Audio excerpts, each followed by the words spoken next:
Vader stands on the lip of a dam a kilometer high, and he has no weapon. Not a broken one, not a hidden one, nothing. The most feared enforcer the galaxy will ever produce is standing there in a suit that is 3 weeks old, in a body that still doesn't work right, with hands that were built by droids in a surgical theater on Mustafar. Every breath he takes is a machine deciding to take it for him, and across from him is a Zabrak in worn robes who has not spoken to another living being in years. The Zabrak has a lightsaber, Vader does not.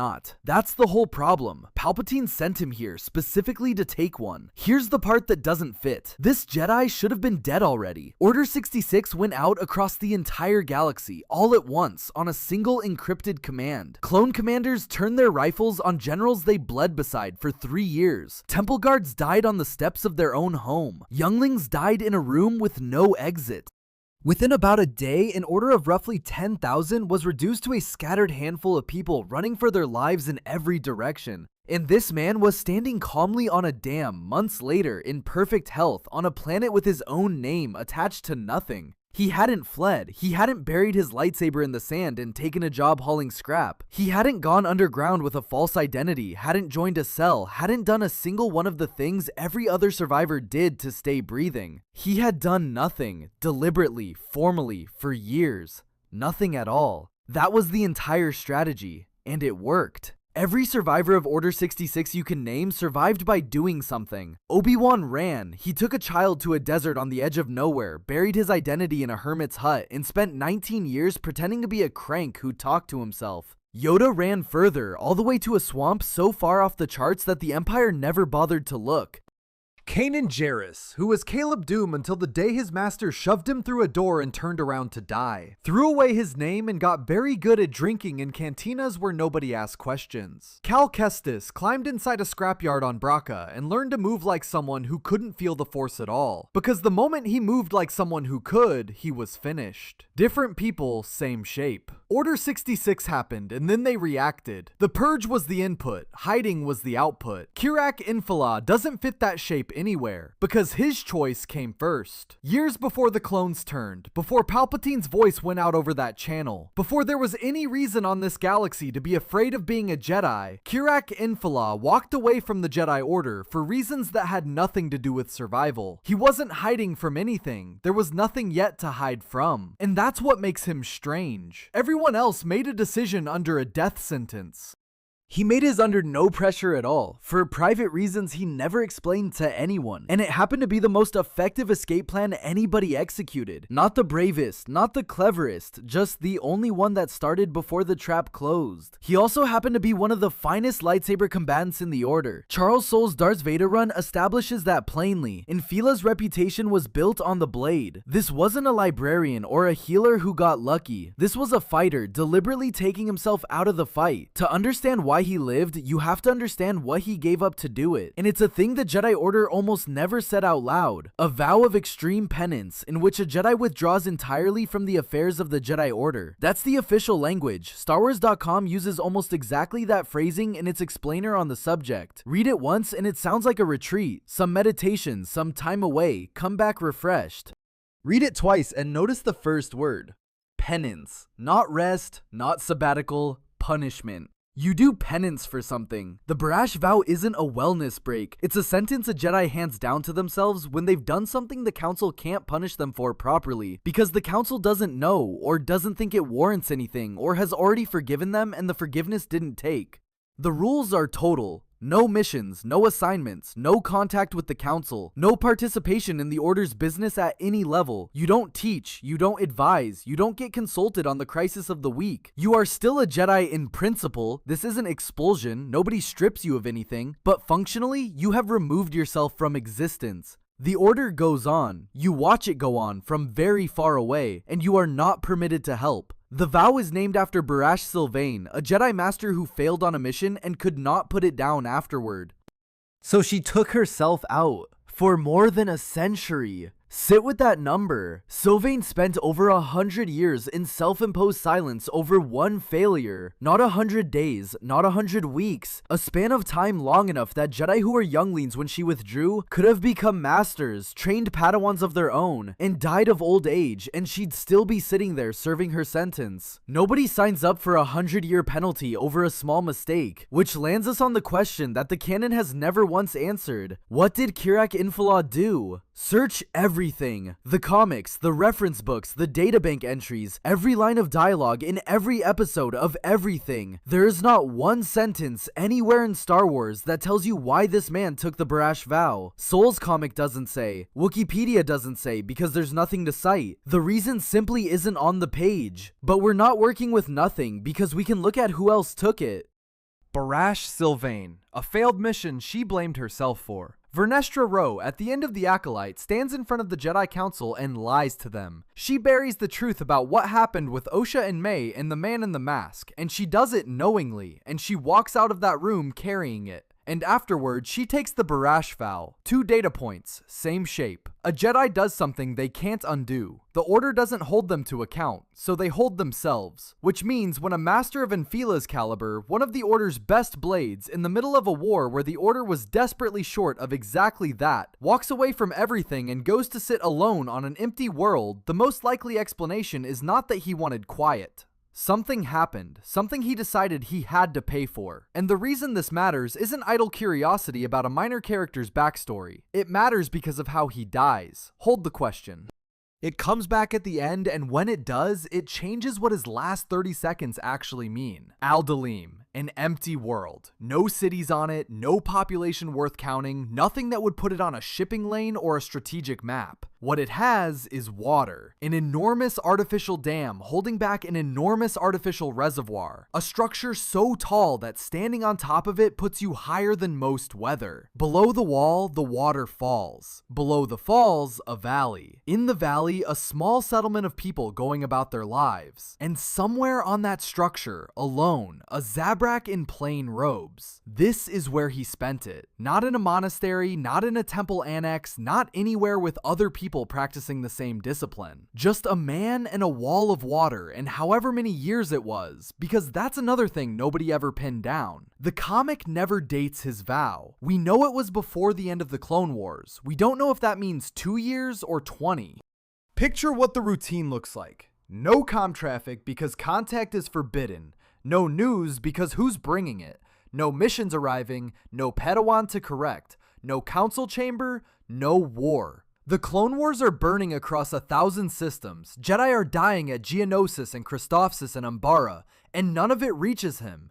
He gave up the right to hear about it. He would have felt some of it, maybe. The Force doesn't shut off because you've stopped taking assignments. But the vow made him a spectator to his own religion. And then one day, a day he had no calendar to mark, no reason to notice, nothing to distinguish it from the 10,000 days before it.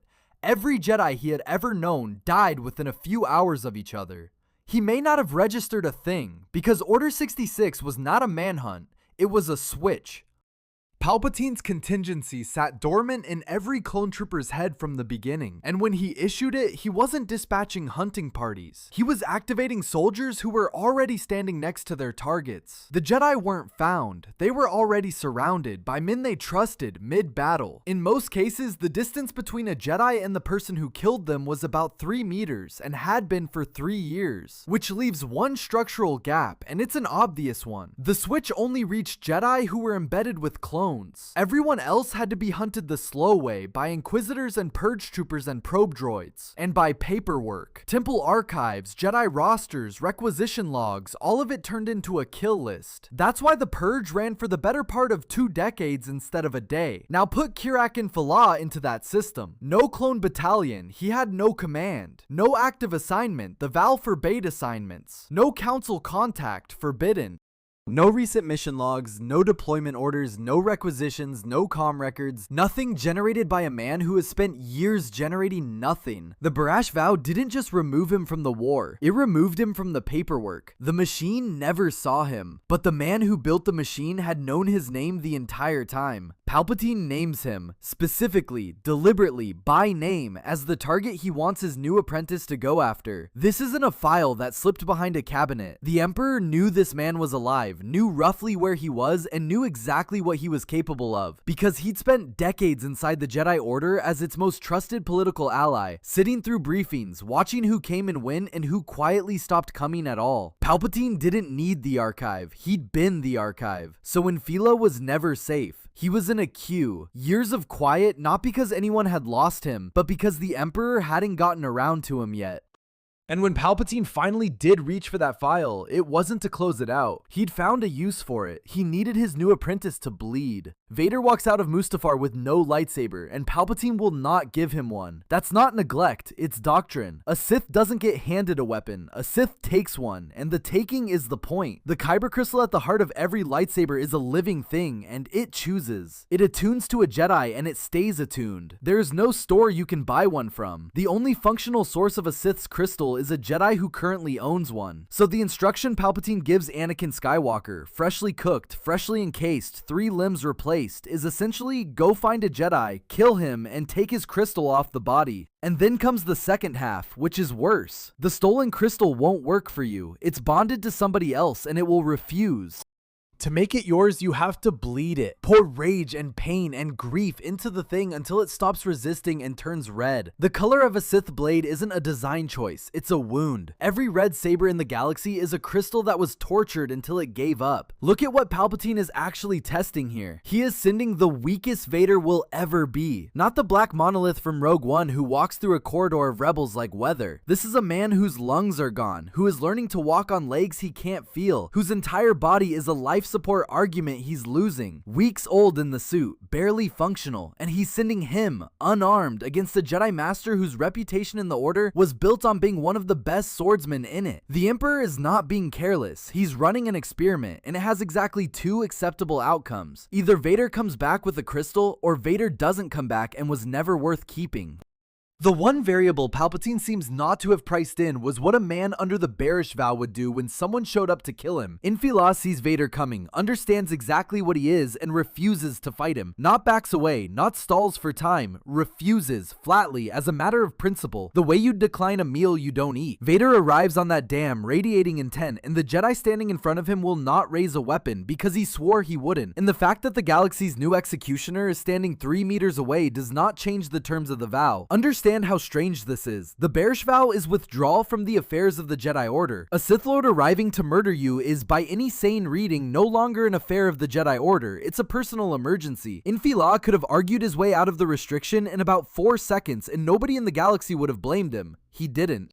He was still serving his sentence, and he'd apparently decided it didn't come with an exception clause for his own life. But the vow forbade him from fighting. It didn't forbid him from surviving. So what follows isn't a duel. It's a man being extremely, insultingly competent at not being killed. He moves, he deflects, he uses the terrain, and the terrain is a kilometer-high wall with a lethal drop and moving water, which for a Jedi Master of his caliber is essentially a home advantage. He throws Vader around, he puts distance between them over and over, and never once closes it himself. And Vader, armored, enraged, freshly minted, expecting this to take minutes, cannot lay a hand on him. There's something almost funny in it, in the blackest possible way. The Empire's terror weapon on his very first assignment up against a pacifist and losing. Not to superior force, to a man declining to participate. Vader figures it out faster than you'd like. He can't beat Kirak Infala.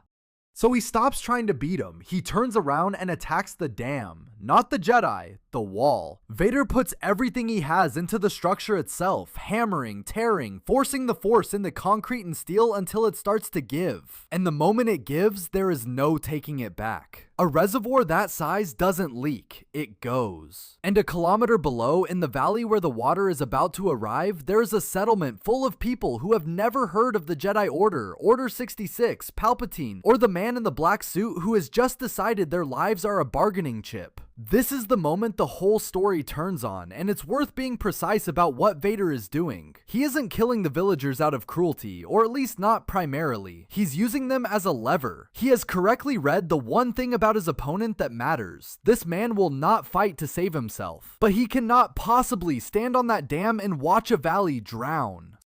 Vader found the exception clause the Jedi wouldn't use for his own life. It just had to be about somebody else. And Infila, who has been untouchable for the entire fight, who has spent years learning to want nothing and need nothing, is suddenly a man with a decision in front of him and about 4 seconds to make it. Because here's the thing the comic makes absolutely clear. He's still winning. Vader has committed everything to breaking the dam, and in doing so has left himself open in a way he has not been open once in the entire encounter. Infila has him. There is a window right there where the most dangerous being in the coming galactic order can be finished by a monk who hasn't drawn on anyone in years. Kill Vader and the water still goes. The dam is already failing. The valley dies either way. Or turn away from Vader entirely, put everything into the collapsing structure, and try to hold back a reservoir with his bare hands. He had 1 second and 2 options.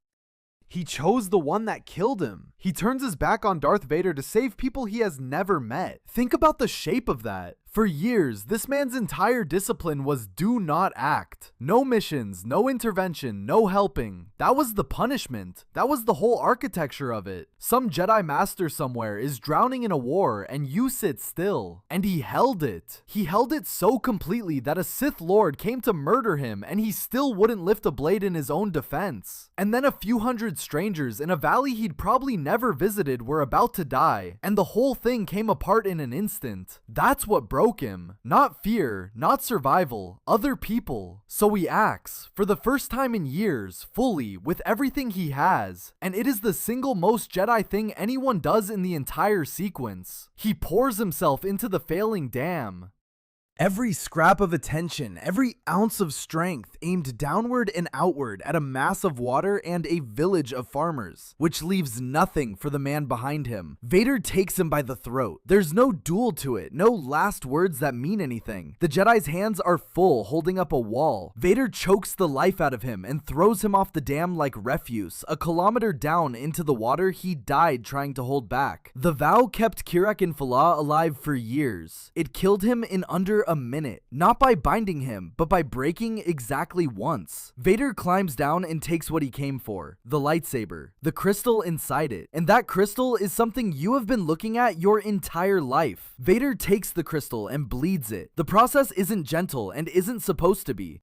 He holds a stone that spent decades bonded to a Jedi Master and forces it to submit, pushes hatred into it, rage, all of the Mustafar wreckage he's carrying, until the crystal stops belonging to the dead man and starts belonging to him. It goes red because it was hurt into going red. Then he builds the weapon around it, and that's the lightsaber. Not a lightsaber, the lightsaber. The one on the boarding ramp of the Tantive V4, the one that cuts through a blast door in a corridor of dying rebels at the end of Rogue One, the one that takes Obi-Wan Kenobi apart on the Death Star while a farm boy screams, the one that takes Luke's hand off on Bespin, and the one Luke's own blade shatters against on the second Death Star, while an old man watches his son refuse to become him. Every one of those moments is powered by a crystal that was taken off the body of a man who spent his last years refusing to be a threat to anybody.